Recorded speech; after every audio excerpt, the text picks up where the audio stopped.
Hi guys, welcome to part 2 of our presentation on how to eat to live and prevent disease. So, one of the most difficult preventive health techniques is conquering unhealthy habits. Bad habits jeopardize your health both mentally and physically, and they often waste your time and energy.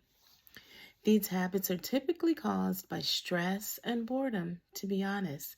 But the good news is that once you identify which of your habits are not helpful and understand why you do them, then you can teach yourself new and healthy ways to express and entertain yourself and experience stress relief.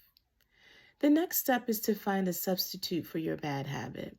So, what can you do instead of smoking the next time you get an urge to smoke? Use the word but to overcome negative self talk. So, for example, instead of saying I'm a failure, you can say I'm a failure, but everybody fails sometimes. I'm out of shape, but I could be in excellent shape in just a few months from now.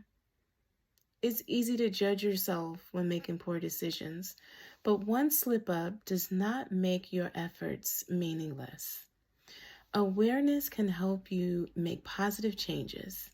So do this exercise. Answer the following questions to yourself. First of all, when does your bad habit actually happen? I want you to answer this and note when it actually happens. I want you to note how many times you do it each day. I want you to note where you are mostly when the bad habit occurs. Note who you are with. And note if there are triggers to this particular behavior. What is causing it to start? We all know we should be exercising more, right? So why don't we? Even when we have the best intentions, we struggle to motivate ourselves to work out. I mean, let's face it, there's almost always a more powerful temptation to do something, anything other than work out. And so before getting down on yourself, let's understand why this happens. First of all, we live in a world that encourages inactivity. Consider how much time you spend sitting in a vehicle, getting to and from places. We sit while working and eating. Our downtime is often centered around watching TV or playing video games, and they both encourage sitting. So don't be too hard on yourself for not wanting to work out. It's just not our natural instinct to do it anymore. However, physical activity is an essential part of preventing disease, and we have to recognize that. Regular physical activity has been shown to reduce morbidity and mortality of many chronic illnesses. The following are just a few examples of illness that can be prevented or improved through regular physical activity: coronary heart disease, heart attack, diabetes, colon cancer, hip fractures, high blood pressure, and the following cancers: breast, colon, endometrial, and ovarian.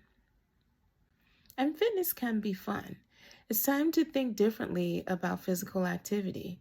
Whether you relate exercise to a bad experience in your grade school PE class, or you've been made to feel bad about being overweight as an adult, it's possible to look forward to being active. For starters, consider that exercise can be anything that you do that isn't just sitting or lying down. Movement is exercise. So from doing chores around the house to walking around the block and even spending 2 hours in a shopping mall, any type of movement you do is helpful. Therefore, you don't have to go to the gym for physical activity. You already know the importance of exercising for health. The key is finding something you enjoy doing and do it every day. So this can be gardening, dancing, walks in nature, swimming, bike riding. I mean, the options are endless. So let's get moving, guys. An extensive research in a very well-known clinical journal reports that apart from not smoking, being physically active is the most powerful lifestyle choice that an individual can make to improve their health. So, here are a few tips to help you be more active. First thing you can do is park further away from your destination. Jump in the fun and play with the kids in your life. Stand while you're on the phone. Get a standing desk at work so you can stand while you're working at the computer. Stretch while you're watching TV. And take the stairs as often as you can. Instead of setting unrealistic fitness goals, make it a priority to get up and move around every hour. There's even the watch apps that will notify you, hey, you've been sitting too long. It's time to get moving. That's it for part 2. Please join us in part 3, where we will wrap up our discussion on how to eat to live and prevent disease.